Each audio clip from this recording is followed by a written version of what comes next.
Hello everyone and welcome back to another very exciting chess game by Garry Kasparov, and in this chess game his opponent is Alexander Beliavsky, who was a very strong Soviet chess grandmaster, and this is from the candidates match between Kasparov and Beliavsky from 1983 when Kasparov was climbing the ladder of fame. So he was slowly becoming famous with his brilliant chess play, and he was one of the strongest chess players in the world, maybe the strongest. And 1 or 2 years later, he became the world chess champion. So this is a rare picture of Kasparov. So he is standing next to Alexander Beliavsky around those years and analyzing the chess game of Beliavsky by looking his chess game. So this is also a pretty rare picture of Garry Kasparov. Maybe you have never seen this picture before, so this is also something new for you, maybe. Okay, so after this fascinating picture, let's check out what happened in this chess game. This is also one of the many notable chess games of Garry Kasparov. So Kasparov starts the game with pushing the d pawn to d4, d5 and c4, Queen's Gambit, and not accepting the Queen's Gambit, so declined. C takes on d5, E takes on d5. This is the exchange variation. Bishop to g5, bishop to e7 and e3.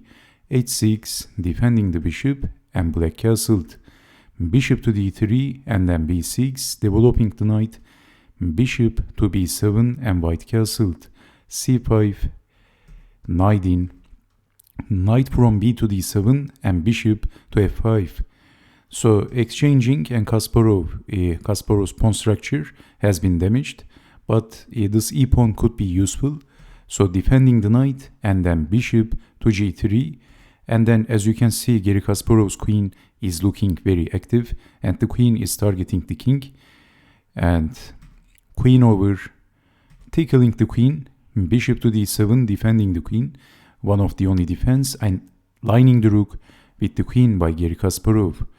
h5, of course, trying to deflect the queen, but this is not going to work.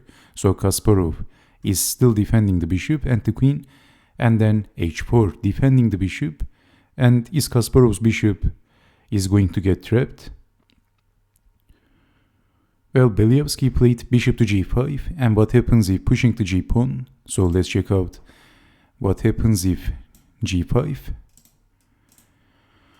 then queen to g4, and the g-pawn is pinned. So if unpinning, then bishop to f5 is an extremely strong move, threatening queen to h5, and actually there is no reasonable defense. It looks like there is no defense, so basically black is getting checkmated. So Kasparov has many threats: bishop to g5 and bishop to f5 by Garry Kasparov, g6, and attacking the bishop. Maybe retreating the bishop comes to mind, or maybe something like capturing the bishop comes to mind.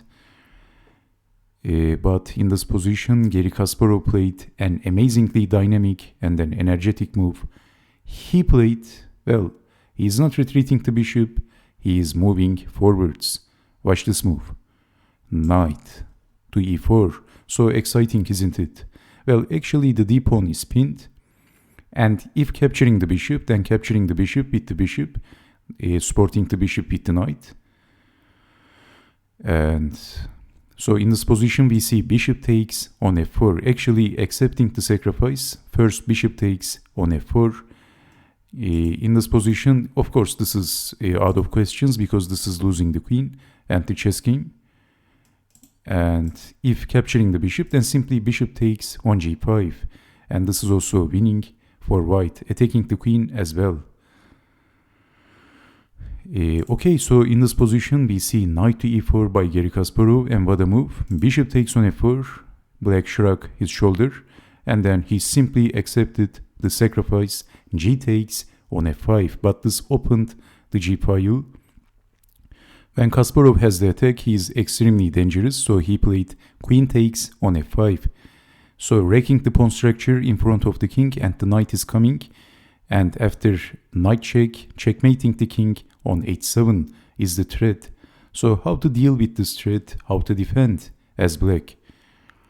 It feels like there is no sensible defense in this position, so this is why Beliavsky captured the knight and then losing the queen after check. Let's take it back and let's check out some of the other possible continuations. If something like knight to e8, then simply checking the king, and we are going to see some of the amazing ideas of Garry Kasparov and some crazy king hunting. So if knight takes, then check, check, check, and then lifting the rook up, and the rook is coming. But you haven't seen anything yet, so let's check out the other variations. Actually, this is pretty deep. So in this position, if pushing the f-pawn, making room for the king, check. So these are some of the ideas of Garry Kasparov. Checking the king, and basically you're going to witness some of the craziest king huntings ever. So watch this, check and checking the king. So if king to e4, then this is getting checkmated. And if capturing the knight, then f4, and what now? Checking the king, and then check, check, check, check, checkmate. So this is why Garry Kasparov is actually the greatest chess player of all times. This is non-computer age, but he was playing like a computer, an exceptionally strong attacking, powerful attacking chess player, and perhaps the most dominant world chess champions of all times, one of the most dominant, along with Emanuel Lesker. So this is Garry Kasparov, I believe, when he was 20 years old. So anyway, queen takes on f5. So this is why black decided to give up the queen, and Kasparov bang, he captures the queen. Rook from f takes on d8, capturing, check, queen in, and black tried actually a pretty interesting trick. He pushed the pawn and sacrificing the knight. But we have rook to e1. Of course, Kasparov is not missing anything. Well, I believe in this position, if capturing the knight, black can push the pawn, and after defending the rook can get in, and this looks very dangerous actually for white. This doesn't look very good, so maybe this was the idea, but Kasparov is not, he didn't fall for it. He played rook to e1, e takes on f2, and king takes on f2, checking the king, blocking and exchanging, and checking the king. King is safe, defending the knight, but Kasparov's Kasparov's pawns are marching. f5, defending the knight, and then pushing the pawn, and perhaps threatening to take the pawn with the queen, or even with the pawn, and then pushing the pawn. So this looks extremely dangerous. Defending with the rook, but now checking the king, king down, and then Kasparov push the pawn after defending the rook, pushing the pawn and threatening checkmate. How to defend?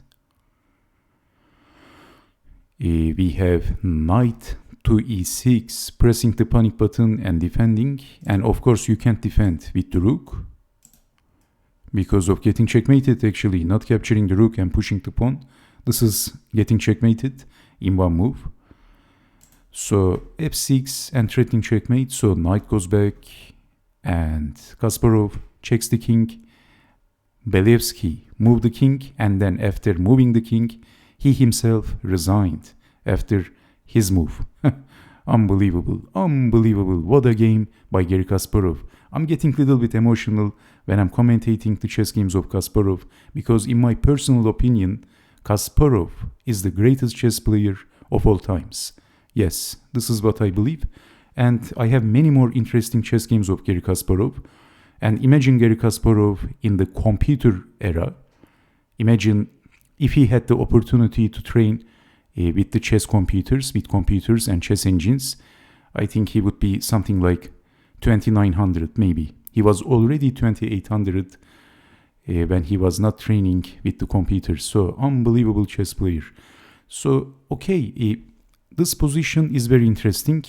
Black resigned because the knight has to babysit and protect on g7. Because if you dare to move the knight, let's say knight to c7, then checking the king, to g5 or queen to g4, and after moving the king, queen to g7. So moving the knight is out of questions, but the knight is tied down just like the rook. The rook is also tied down on the 8th rank, because if you move the rook somehow to the 7th rank, white can push the pawn.